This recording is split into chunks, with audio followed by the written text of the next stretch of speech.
Bienvenue dans cette nouvelle édition du QG Week-end. Voici les titres de l'actualité. En République démocratique du Congo, le président de la coalition Lamuka, Martin Fayulu, sillonne le pays pour mobiliser ses partisans. Martin Fayulu réclame la vérité des urnes et appelle à des manifestations pacifiques. Elles ont pour but de relancer l'économie du Congo affectée par la baisse des revenus pétroliers.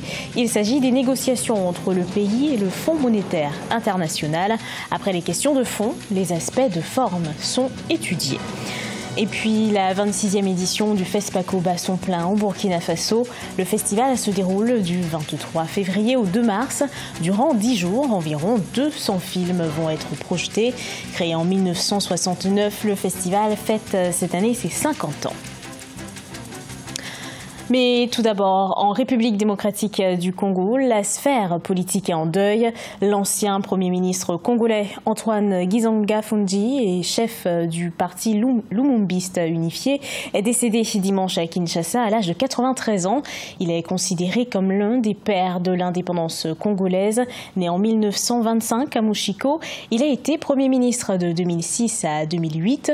Lors de son parcours politique, il a été en 1960 et 1961 le vice-premier ministre de Patrice Lumumba, le premier ministre de la RDC indépendante. Toujours en République démocratique du Congo, Martin Fayulu, candidat malheureux à la présidentielle du 30 décembre, est en tournée en province. Son objectif, remercier ses électeurs et demander la vérité des urnes. Reportage de notre correspondant Jacques Amboka.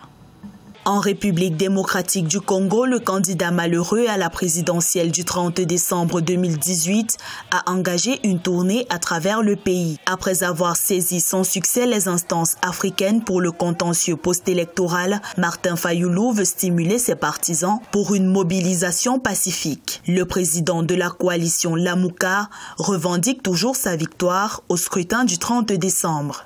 Cette tournée, c'est pour la vérité des urnes. Nous devons à tout prix avoir la vérité des urnes. Pour la coalition Lamuka qui a soutenu la candidature de Martin Fayulu à la présidentielle du 30 décembre, le combat mené par son candidat est en train de donner des résultats. Ils en prennent pour preuve les dernières sanctions des États-Unis contre 4 personnalités, notamment le président et le vice-président de la Commission électorale nationale indépendante. Aujourd'hui, je crois que ces sanctions démontrent ce que nous disions depuis très longtemps, que ces élections se sont passées dans des conditions qui se sont passées, mais nous devons être clairs, ce ne sont pas ceux qui ont été élus ou qui sont à la tête du pays aujourd'hui. Il y a eu falsification des résultats, il y a eu coup d'État constitutionnel. Rentré à Kinshasa le vendredi 22 février, en provenance de Kikwit après Beni et Butembo, Martin Fayulu a été accueilli par des milliers de militants de Lamuka amassés le long du boulevard Lumumba. Martin Fayulu poursuivra sa tournée à Matadi, dans la province du Congo central. C'est le jour J au Sénégal. 6,4 millions d'électeurs se rendent aux urnes ce dimanche 24 février pour le premier tour de la présidentielle. 6 500 bureaux de vote sont répartis au Sénégal et 310 000 dans la diaspora. Le chef de l'État sortant Macky Sall affronte 4 adversaires. Les premiers résultats sont attendus dès la fermeture des bureaux de vote. Des résultats qui ne deviendront officiels qu'à partir du 25 ou 26 février. Un second tour pourrait avoir lieu le 24 mars. Notre correspondant Eladjin Ndiaye s'est rendu dans un des bureaux de vote. 3 semaines de campagne, les plus de 6 millions d'électeurs sénégalais vont choisir parmi les 5 candidats ce dimanche 24 février, celui qui va conduire les rênes du pays durant les 5 prochaines années. Ces électeurs sont répartis sur 6 619 lieux de vote et voteront dans 15 397 bureaux de vote pour accomplir leur devoir civique. Alors nous sommes ici au centre de vote Eladji Bibi Ndiaye qui se trouve en plein cœur de la capitale. Ce centre compte 8 bureaux de vote et 4 222 électeurs. Les bureaux ont ouvert à 8 h du matin heure locale. Un peu d'affluence, mais le calme règne pour le moment. Sans oublier aussi les Sénégalais de la diaspora qui sont aux urnes et sont au nombre de 309 592. Ils s'expriment dans 370 lieux de vote pour 746 bureaux. Selon le ministre de l'Intérieur, le taux de retrait des cartes d'électeurs a dépassé les 97%, même si certains Sénégalais restent sans aucune nouvelle de leur carte d'électeur. La fermeture l'ouverture des bureaux de vote est prévue à 18 h, heure locale. Au Bénin, le coup d'envoi est donné pour le dépôt des dossiers de candidature pour les législatives du 28 avril 2019. Les partis politiques doivent se conformer à la nouvelle charte des partis et au nouveau code électoral. Les précisions dans ce reportage de notre correspondant Leftinou. La phase du dépôt des dossiers de candidature pour les prochaines législatives du Bénin a été lancée jeudi 21 février 2019 par la Commission électorale nationale autonome. À l'issue de la première journée, aucun dossier de candidature n'a été enregistré ni reçu pour l'échéance électorale du 28 avril 2019. La Sénat compte s'en tenir au calendrier électoral. Nous avons conçu, à l'intention des partis politiques et des candidats, un modèle de formulaire de déclaration de candidature dont un exemplaire est disponible à la Sénat ou téléchargeable sur notre site internet.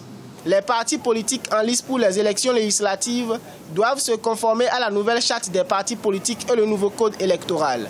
Au total, le dossier de candidature comporte 13 pièces à fournir, dont le certificat de conformité à délivrer par le ministère de l'Intérieur et exigé par la Cour constitutionnelle à travers une décision en date du 1er février 2019. J'invite les candidats et les partis politiques à faire preuve de vigilance, de grande attention et de rigueur dans la constitution des dossiers de candidature.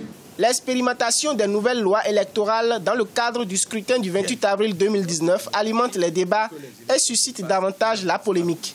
Les partis de l'opposition n'ont pas obtenu leur certificat de conformité. Conformément au calendrier électoral, les partis politiques disposent de la période du 21 au 26 février 2019 pour le dépôt de leur candidature. Des négociations pour redynamiser l'économie congolaise. Le Congo est en pourparlers avec le FMI pour sortir de la crise économique qui le secoue depuis 2014, suite à la chute des prix du pétrole, sa principale ressource. Si les questions de fond sont dépassées, les aspects de forme restent à étudier. Deva Panzou. Les négociations entre le Congo et le Fonds monétaire international en vue de la signature d'un accord de financement seraient au point mort. Lors de sa visite chez le ministre des Finances ce mardi 19 février 2019, l'administrateur du FMI en Afrique francophone a indiqué que des aspects de forme bloquent la procédure malgré le bon déroulement des négociations. Il faut mettre en conformité un certain nombre d'exigences, c'est-à-dire il faut les mettre en conformité avec les procédures. Donc c'est des exigences de forme. C'est vrai que dans le fond, il n'y a pas de difficulté. En effet, le FMI exige aux autorités congolaises des mesures fermes visant à améliorer la gouvernance. D'autres sujets comme la corruption attendent encore d'être clarifiés. La dette du Congo s'élève à 9,5 milliards de dollars. Celle-ci pèse énormément sur ses pourparlers selon les experts. Le principal point d'achoppement, qui d'ailleurs est à la base du blocage des négociations, si on peut le dire ainsi, c'est la dette extérieure et notamment la dette chinoise. Je pense qu'il y a comme une certaine volonté de la part des autorités congolaises, au niveau notamment de certaines mesures de recommandations structurelles. L'audit de la SNPC, je pense que ça attend encore. Une haute autorité de lutte contre la corruption a été créée, même si on attend qu'il y ait un décret d'application. L'examen de la situation du pays a déjà été repoussé à 5 reprises avant de disparaître complètement de l'agenda du conseil d'administration du FMI. Notons que la croissance pourrait se redresser davantage et atteindre 3% en 2019 grâce à la hausse de la production pétrolière et une reprise de la croissance de l'économie hors pétrole. Le 7e art est à l'honneur au Burkina Faso. Du 23 février au 2 mars 2019, le pays fait de Ouagadougou une capitale du cinéma africain. L'édition 2019 du Festival panafricain du cinéma et de la télévision réunit durant ces dates des festivaliers venus de tous les continents. Reportage de notre correspondant Jean-Paul Ouedraogo. Au Burkina Faso, l'édition 2019 du Festival panafricain du cinéma et de la télévision de Ouagadougou s'est ouverte ce samedi 23 février avec de la musique. Magic System, la cantatrice Abibou Sawadogo, Nourat, le ballet national du Rwanda, pays invité d'honneur de ce 26e FESPACO et bien d'autres artistes ont fait renaître le festival qui ambitionne toujours de se développer davantage. Le maintien du FESPACO à la tête des festivals africains implique que nous explorions des sources additionnelles de financement telles que le secteur privé, les organisations sous-régionales, régionales, continentales. L'idée du thème « Mémoire et avenir des cinémas africains » vise à honorer les pionniers qui ont servi le cinéma africain. Durant 10 jours, environ 200 films vont être projetés. Les festivaliers venus de la diaspora et des autres continents vont partager des œuvres riches et variées, avec en toile de fond des réflexions, l'apport réel de la culture dans la prévention et la lutte contre l'extrémisme violent. Hormis la promotion des valeurs positives du vivre ensemble par le dialogue interreligieux et interculturel, il est plus que nécessaire que la puissance de l'image soit véhiculée à travers les écrans pour magnifier les idéaux et les valeurs de nos peuples. Créé en 1969, le festival fête cette année ses 50 ans. Des feux d'artifice tirés en guise de bouquet final de la cérémonie ont été un autre temps fort de la soirée. Ce journal a été préparé par l'ensemble de la rédaction. Merci à vous de l'avoir suivi. Dans un instant, une nouvelle édition de l'actualité sur Africa 24.